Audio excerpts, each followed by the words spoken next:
আরেকটা সার্বভৌম দেশে হামলা চালিয়ে সেই দেশের প্রেসিডেন্টকে ধরে নিয়ে এসেছে আমেরিকা। এটা ঠিক হয়েছে নাকি গায়ের জোরে করা হয়েছে সেটা নিয়ে বিতর্ক চলছে বিস্তর। কিন্তু প্রশ্ন হচ্ছে, এটা কেন করেছেন ডোনাল্ড ট্রাম্প? শুধু কি জ্বালানি তেলের জন্য এই হামলা? আপনি হয়তো ভাবছেন হ্যাঁ, কিন্তু বাস্তবতা একটু ভিন্ন। শুধু তেলই নয়, ডোনাল্ড ট্রাম্পের কাছে ভেনেজুয়েলার এখন গুরুত্ব অন্য কারণেও। আপনি কি এই শব্দ দুটির সাথে পরিচিত? Trump corollary.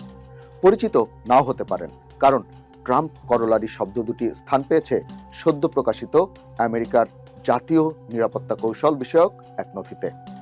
এটা সামনে আসতেই আলোচনার ঝড় এবং ভেনেজুয়েলায় হামলা।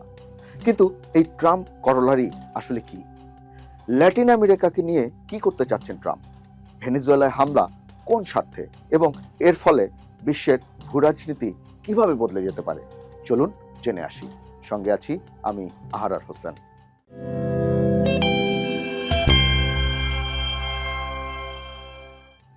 আমেরিকার এখনকার সবচাইতে বড় শত্রু দেশের একটি হলো ভেনেজুয়েলা। দেশটিতে ঝটিকা এক সামরিক অভিযান চালিয়ে প্রেসিডেন্ট নিকোলা মাদুরোকে ধরে নিয়ে যাওয়া হয়েছে এবং ধরে আনতে গিয়ে এবং ধরে আনার পর কি কি হয়েছে তা হয়তো আপনি এরই মধ্যে জানেন।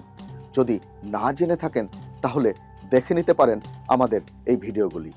লিংক দেওয়া রইল ডেসক্রিপশন ও কমেন্ট সেকশনে। কিন্তু আপনি হয়তো জানেন, একসময় এই ভেনেজুয়েলাই ছিল আমেরিকার অন্যতম ঘনিষ্ঠ মিত্র। দ্বিতীয় বিশ্বযুদ্ধ ও কোল্ড ওয়ারের সময় যুক্তরাষ্ট্রপন্থী ছিল ভেনেজুয়েলা। এমনকি দ্বিতীয় বিশ্বযুদ্ধের পর দেশটিতে গণতান্ত্রিকভাবে ভোট চালু হলে সেটিকে ল্যাটিন আমেরিকার গণতান্ত্রিক মডেল বলে প্রচার করত আমেরিকা।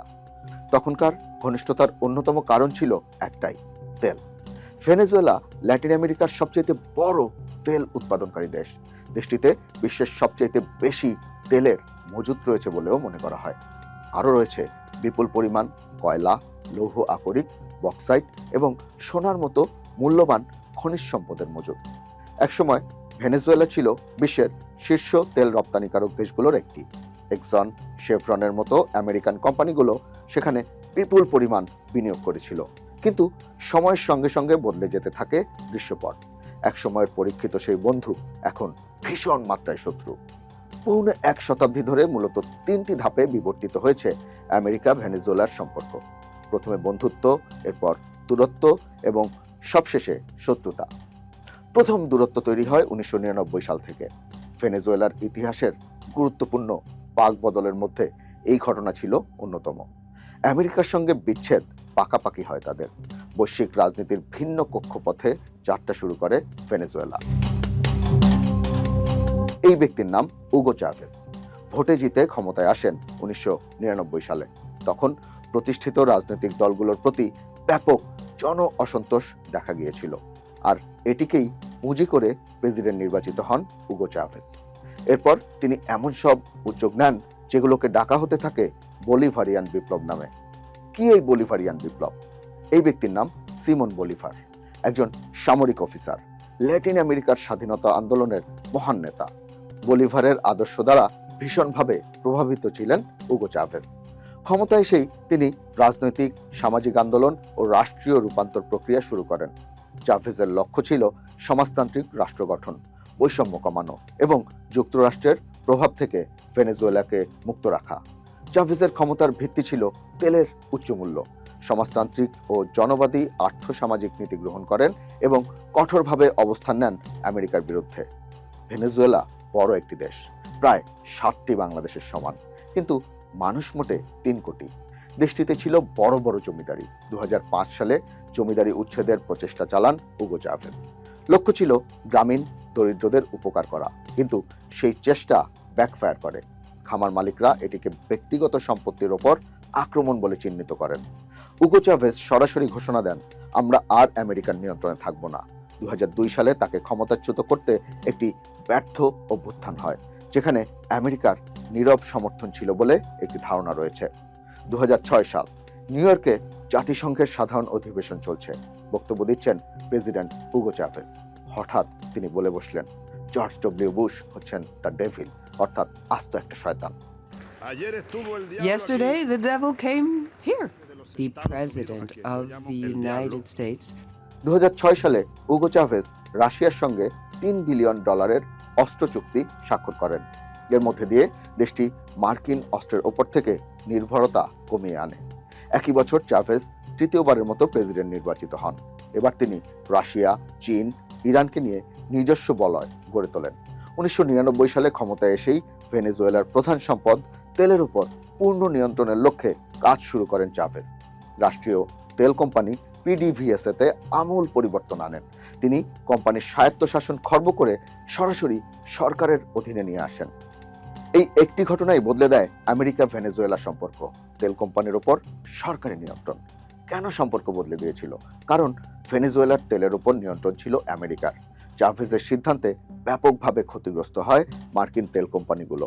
তারা আন্তর্জাতিক আদালতে ভেনেজুয়েলার বিরুদ্ধে ক্ষতিপূরণের মামলা করে। আমেরিকা উগো চাভেজকে একনায়ক আখ্যা দেয়।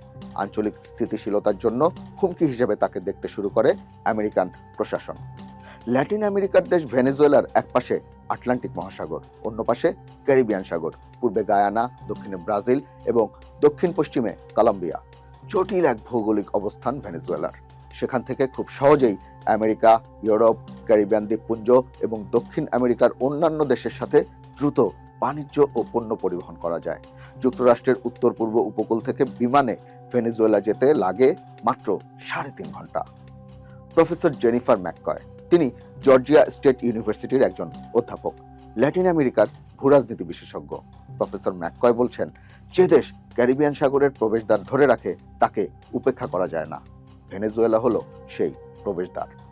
জ্বালানি তেল ভেনেজুয়েলার অর্থনীতিকে যেমন সমৃদ্ধ করেছে, একই সাথে অর্থনীতিকে ধ্বংসের দ্বারপ্রান্তেও টেনে নিয়েছে। কিভাবে? তেল রপ্তানির আয় থেকেই ভেনেজুয়েলা চলে। মোট বাজেট এবং রপ্তানি আয়ের 95% আসে এই জ্বালানি তেল থেকে। তেল ছাড়া ভেনেজুয়েলার অর্থনীতিতে কিছুই নেই।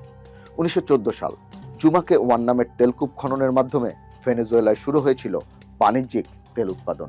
1922 সালে মারাকাইবো হ্রদে বড় ধরনের তেলের রিজার্ভের সন্ধান পাওয়া যায়। এরপরই ভেনেজুয়েলা বিশ্বের অন্যতম প্রধান জ্বালানি রপ্তানিকারক দেশে পরিণত হয়। 1950-এর দশকে ভেনেজুয়েলা হয়ে ওঠে বিশ্বের বৃহত্তম তেল রপ্তানিকারক দেশ এবং যুক্তরাষ্ট্রের প্রধান তেল সরবরাহকারী। ভেনেজুয়েলার বেশিরভাগ তেলই রয়েছে দক্ষিণাঞ্চলের বিশাল ভূখণ্ড ওরিনোকো বেল্টে। এই অঞ্চলের তেল পরিচিত এক্সট্রা হেভি ক্রুড নামে। এ ধরনের তেল উত্তোলন করতে উন্নত প্রযুক্তি এবং অপেক্ষাকৃত বেশি বিনিয়োগ প্রয়োজন, আর এই কারণেই বিদেশি কোম্পানির ওপর নির্ভরতা বাড়ে। Royal Dutch Shell, Standard Oil বা এক্সনের সহযোগী কোম্পানি, ক্রিওল পেট্রোলিয়াম, গালফ অয়েলের সহযোগী প্রতিষ্ঠান মেনে গ্রান্দে সেখান থেকে তেল উত্তোলন করতে থাকে। মোবিল, টেক্সাকো, শেভরন এবং সিনক্লেয়ারের মতো কোম্পানিগুলো নানা ধরনের কনসেশন বা ইজারার মাধ্যমে তেল উত্তোলনে যুক্ত হয়।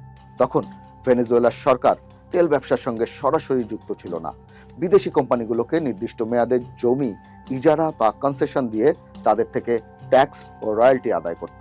1975 সাল পর্যন্ত ভেনেজুয়েলার তেল খাতের 98% ছিল বিদেশি কোম্পানির নিয়ন্ত্রণে। 1958 সাল মধ্যপ্রাচ্যে আবিষ্কার হয় নতুন তেল ক্ষেত্র। হঠাৎ করেই জ্বালানির বাজারে প্রতিদ্বন্দ্বী এসে যায়, আর এতে ভূরাজনীতি ও অর্থনীতির গতি প্রকৃতি দ্রুত বদলাতে শুরু করে। ইরাকের বাগদাদ 1960, সৌদি আরব, কুয়েত, ইরান ও ইরাক, এই 4 আরব দেশ এবং ভেনেজুয়েলা মিলে গড়ে তোলে OPEC, organization of the petroleum exporting countries. উদ্দেশ্য তেলের বাজার নিজেদের নিয়ন্ত্রণে রাখা এবং দাম ঠিক রাখা। কার্লোস আন্দ্রেস পেরেজ 2 মেয়াদে ভেনেজুয়েলার প্রেসিডেন্ট ছিলেন। দুর্নীতির অভিযোগে অভিশংসিত হয়ে ক্ষমতা হারান। এর আগে তাকে ক্ষমতাচ্যুত করতে একটি সামরিক অভ্যুত্থানও ঘটে। পেরেজ সেবার কৌশলে আত্মগোপনে গিয়ে অভ্যুত্থান ব্যর্থ করে দেন। গ্রেপ্তার করে কারাগারে পাঠান বিদ্রোহী এক সামরিক অফিসারকে। সেই অফিসারের নাম হুগো চাভেজ। পিডিভিএসএ অর্থাৎ পেট্রোলেস ডে ভেনেজুয়েলা, ভেনেজুয়েলার রাষ্ট্রীয় মালিকানাধীন তেল ও গ্যাস কোম্পানি। 1974 সালে ক্ষমতায় এসে তেল শিল্পকে রাষ্ট্রীয়করণের কাজ শুরু করেন কার্লোস পেরেজ।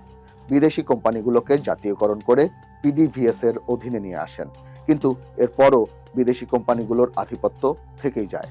তারা নাম বদল করে পিডিভিএস এর সহযোগী প্রতিষ্ঠানে রূপান্তরিত হয়।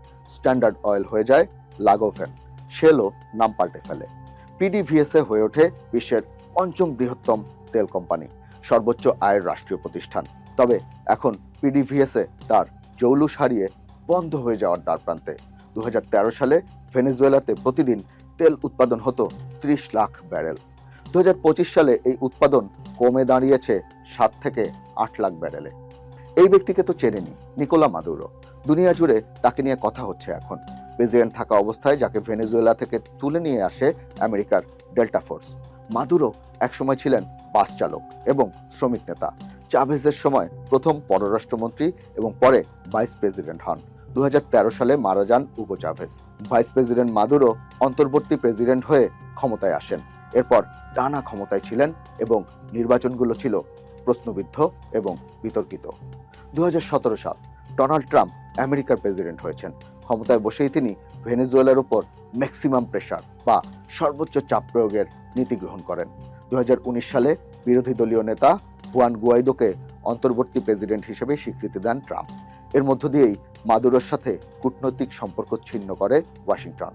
2021 সালে অবাধ নির্বাচনের শর্তে তেলের উপর থেকে কিছু নিষেধাজ্ঞা সাময়িকভাবে শিথিল করে যুক্তরাষ্ট্র।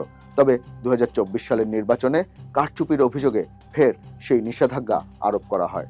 2025 সালে ট্রাম্প দ্বিতীয় মেয়াদে ক্ষমতা গ্রহণ করার পর মাদুরোর বিরুদ্ধে অবস্থান আরও কঠোর হয়েছে। ভেনেজুয়েলার তেল খাতের ওপর কঠোর নিষেধাজ্ঞা ছাড়াও দেশটির তেল আমদানিকারকদের ওপর 25% শুল্ক আরোপের ঘোষণা দিয়েছে ওয়াশিংটন। 2017 থেকে 2025 সালের মধ্যে যুক্তরাষ্ট্র ভেনেজুয়েলার উপর একাধিক কঠোর নিষেধাজ্ঞা আরোপ করে। পিডিভিএসএ কে ব্ল্যাকলিস্ট করে। আমেরিকার ব্যাংকে লেনদেন নিষিদ্ধ তাদের। ভেনেজুয়েলার সোনার খনি এবং সামরিক বেসামরিক বেশ কয়েকজন কর্মকর্তার উপর দেওয়া হয় ভ্রমণ নিষেধাজ্ঞা। তেল উৎপাদন কমে যাওয়া বিদেশি কোম্পানিগুলো একে একে চলে যায় ভেনেজুয়েলা ছেড়ে। ডলার সংকট চরমে পৌঁছালে গভীর হয় মানবিক সংকট। 2018 সালে ভেনেজুয়েলার মুদ্রাস্ফীতি এতটাই চরমে পৌঁছায় যে 1 মাসের বেতন দিয়ে তখন মাত্র 1 সপ্তাহের খাবারও কেনা যেত না। 3 কোটি মানুষের ভেনেজুয়েলা থেকে 80 লাখেরও বেশি মানুষ শরণার্থী হয়ে দেশ ছাড়ে। যখন আমেরিকার সঙ্গে দ্বন্দ্ব চরমে, তখন চীন, রাশিয়া ও ইরান হয়ে ওঠে ভেনেজুয়েলার বড় বন্ধু। দেশটির সবচেয়ে বড় ঋণদাতা এবং তেল আমদানিকারক হিসেবে আবির্ভূত হয় চীন। 2024 সালের মে মাস চীন ও ভেনেজুয়েলা দ্বিপাক্ষিক বিনিয়োগ সুরক্ষা ও প্রচারের জন্য একটি চুক্তি করে। চীনা কোম্পানি সিসিআরসি ভেনেজুয়েলার তেল ক্ষেত্রে $1 বিলিয়ন বিনিয়োগ করবে। লক্ষ্য প্রতিদিন 60,000 ব্যারেল তেল উৎপাদন। বর্তমানে ভেনেজুয়েলার মোট তেল রপ্তানির প্রায় 90% যায় চীনে। অন্যদিকে রাশিয়াও রয়েছে ভেনেজুয়েলার পেছনে। ভেনেজুয়েলার প্রযুক্তি ও অস্ত্রের প্রধান উৎস হচ্ছে রাশিয়া। আমেরিকান নিষেধাজ্ঞা উপেক্ষা করে ভেনেজুয়েলার সাথে কারিগরি সহযোগিতা এবং তেল বাজারজাতকরণে যৌথভাবে কাজ করছে রুশ জ্বালানি সংস্থাগুলো। 2024 সালে দুই দেশের দ্বিপাক্ষিক বাণিজ্য বেড়েছে 70%। চীন ও রাশিয়ার সাথে এই বাণিজ্যের কারণেই ভেনেজুয়েলার অর্থনীতি ধ্বংসের দ্বারপ্রান্ত থেকে ফিরে আসে। 2025 সালে মুদ্রাস্ফীতি অনেকটাই কমে আসে, কিন্তু 2025 সালের শুরুতেই ভেনেজুয়েলাকে ঘিরে শুরু হয় নতুন ভূরাজনৈতিক সমীকরণ। রাশিয়া ও ইরানের সামরিক উপস্থিতি, চীনের ঋণ ও অবকাঠামো বিনিয়োগ আর 300 বিলিয়ন ব্যারেল তেলের উপর প্রতিদ্বন্দ্বিতা, এসবই কি ভেনেজুয়েলাকে আমেরিকার টার্গেটে পরিণত করেছে? নিউ ইয়র্ক টাইমসের এই সম্পাদকীয়টি দেখুন। মাদুরোকে ধরে নিয়ে যাওয়ার পর বিশ্বের অন্যতম প্রভাবশালী এই গণমাধ্যমটি ঘটনাটিকে কিভাবে ব্যাখ্যা করছে। এতে লেখা হয়েছে, প্রশাসনের সামরিক দুঃসাহসিকতার নামমাত্র যুক্তি হলো নার্কো সন্ত্রাসীদের ধ্বংস করা। ইতিহাস জুড়ে সরকারগুলো প্রতিদ্বন্দ্বী দেশের নেতাদের সন্ত্রাসী আখ্যা দিয়ে সামরিক আগ্রাসনকে পুলিশি অভিযানের মতো দেখানোর চেষ্টা করেছে। এই ক্ষেত্রে দাবিটি আরও হাস্যকর, কারণ ভেনেজুয়েলা ফ্যান্টানিলের মতো প্রভাবশালী মাদকের বড় উৎপাদক নয়, যা আমেরিকায় সাম্প্রতিক ড্রাগ ওভারডোজের বড় কারণ। আর ভেনেজুয়েলায় যে পরিমাণ কোকেন উৎপাদন হয় তার বেশিরভাগই যায় ইউরোপে। অথচ নার্কো সন্ত্রাসের অভিযোগ তুলে আমেরিকান বাহিনী যখন ভেনেজুয়েলার জাহাজগুলোতে হামলা করছে, ঠিক তখন ডোনাল্ড ট্রাম্প হন্ডুরাসের সাবেক প্রেসিডেন্ট হুয়ান অরল্যান্ডো হার্নান্দেজকে ক্ষমা করে দিচ্ছেন, যার বিরুদ্ধে ক্ষমতায় থাকাকালে ছিল বিরাট মাদক চক্র পরিচালনার অভিযোগ। এটাকে কি বলবেন? দুমুখ নীতি? ট্রাম্প কেন এই কাজ করছেন? এর পেছনে রয়েছে মনরো নীতি। কি এই মনরো নীতি? জেমস মনরো আমেরিকার 5ম প্রেসিডেন্ট। ল্যাটিন আমেরিকার দেশগুলো তখন স্পেন ও ইউরোপীয় শক্তির কাছ থেকে স্বাধীন হচ্ছিল। 1823 সালের 2রা ডিসেম্বর জেমস মনরোর একটি ঘোষণা মনরো নীতি নামে পরিচিত হয়ে আছে। এই নীতির মূল বৈশিষ্ট্য হচ্ছে ইউরোপীয় শক্তিগুলো উত্তর ও দক্ষিণ আমেরিকায় নতুন কোনো উপনিবেশ গড়তে পারবে না। ইউরোপ যদি আমেরিকা মহাদেশের স্বাধীন দেশগুলোর অভ্যন্তরীণ বিষয়ে হস্তক্ষেপ করে, আমেরিকা সেটাকে শত্রুতামূলক আচরণ হিসেবে দেখবে। বিনিময়ে ইউরোপের যুদ্ধ ও রাজনীতিতে হস্তক্ষেপ করবে না আমেরিকা। শুরুর দিকে এটি ছিল একটি ঘোষণা মাত্র, কারণ তখন আমেরিকার সামরিক শক্তি সীমিত ছিল। ব্রিটিশ নৌবাহিনীর পরোক্ষ সমর্থনের জোরেই এই মণ্ডনীতিটি টিকে ছিল। কিন্তু আমেরিকার অর্থনৈতিক ও সামরিক সমৃদ্ধির সঙ্গে সঙ্গে এটা পাল্টাতে থাকে। মণ্ডনীতি ভিন্নভাবে ব্যবহার করা শুরু হয়। থিওডোর রুজভেল্টের সময় এটার নাম হয় রুজভেল্ট করোলারি, মানে ল্যাটিন আমেরিকার দেশগুলোতে শৃঙ্খলা বজায় রাখার নামে সরাসরি হস্তক্ষেপের অধিকার দাবি করে যুক্তরাষ্ট্র। এর ফলে Cuba, Nicaragua, Haiti, Dominican Republic সহ বহু দেশে সামরিক হস্তক্ষেপ করে আমেরিকা। ল্যাটিন আমেরিকার বহু মানুষ এই নীতিকে মার্কিন আধিপত্য বা সাম্রাজ্যবাদের হাতিয়ার হিসেবে দেখে থাকেন। ট্রাম্পও কি সেই মণ্ডনীতি অনুসরণ করছেন? নিউ ইয়র্ক টাইমস লিখছে, ভেনেজুয়েলায় হামলার আরও বিশ্বাসযোগ্য ব্যাখ্যা পাওয়া যেতে পারে ট্রাম্পের সদ্য প্রকাশিত জাতীয় নিরাপত্তা কৌশল নথিতে। সেখানে ল্যাটিন আমেরিকায় আধিপত্য প্রতিষ্ঠার দাবি করা হয়েছে এভাবে: বছর পর বছর অবহেলার পর যুক্তরাষ্ট্র পশ্চিম গোলার্ধে আমেরিকান প্রাধান্য পুনঃপ্রতিষ্ঠা করতে মণ্ডনীতি পুনরায় জারি ও প্রয়োগ করবে। নথিতে এটাকে ট্রাম্প করোলারি হিসেবে উল্লেখ করা হয়েছে। এর ফলে বিশ্বের বিভিন্ন প্রান্তের সামরিক বাহিনী সরিয়ে এই অঞ্চলে পুনঃমোতায়েন করা, সমুদ্রে চোরাচালানিদের ঠেকানো, অভিবাসী ও মাদক বহনকারীদের বিরুদ্ধে প্রাণঘাতী শক্তি ব্যবহার এবং এই অঞ্চলে আরও মার্কিন সেনাঘাঁটি স্থাপনের অঙ্গীকার করা হয়েছে। যে মণ্ডনীতি শুরু হয়েছিল ইউরোপীয় উপনিবেশবাদ ঠেকানোর জন্য, সময়ের সঙ্গে সঙ্গে সেটি এখন ল্যাটিন আমেরিকায় যুক্তরাষ্ট্রের প্রভাব বিস্তারের নীতিগত ভিত্তিতে পরিণত হয়েছে। এখন ল্যাটিন আমেরিকার কপালে কি আছে? নিউ ইয়র্ক টাইমস লিখছে, ভেনেজুয়েলায় বিশৃঙ্খলা সৃষ্টির সম্ভাবনা অনেক বেড়ে গেছে। মাদুরোর শাসন টিকিয়ে রাখা জেনারেলরা হঠাৎ উধাও হয়ে যাবেন না। তারা ক্ষমতাও তুলে দেবেন না নোবেলজয়ী মারিয়া করিনা মাচাদোর হাতে। ভেনেজুয়েলায় আরও অস্থিরতা বৈশ্বিক জ্বালানি ও খাদ্য বাজারকে নাড়িয়ে দিতে পারে এবং গোটা গোলার্ধে অভিবাসনের হার আরও বাড়িয়ে দিতে পারে। ভেনেজুয়েলার এই সংকট শুধু অর্থনীতি বা রাজনীতির সংকট নয়, এটি মহাশক্তিধর দেশগুলোর প্রতিদ্বন্দ্বিতার কেন্দ্রবিন্দু। যুক্তরাষ্ট্র চাপ দিচ্ছে, চীন, রাশিয়া সমর্থন দিচ্ছে, ইরান নতুন সামরিক প্রযুক্তি জোট তৈরি করছে। শরণার্থী সংকট পুরো মহাদেশকে নাড়িয়ে দিচ্ছে। এই শক্তির টানাপোড়েন কি ভবিষ্যতে ল্যাটিন আমেরিকার ভূ রাজনীতিকে নির্ধারণ করবে? জানার জন্য অপেক্ষা করা ছাড়া আর কি বা করার আছে আমাদের?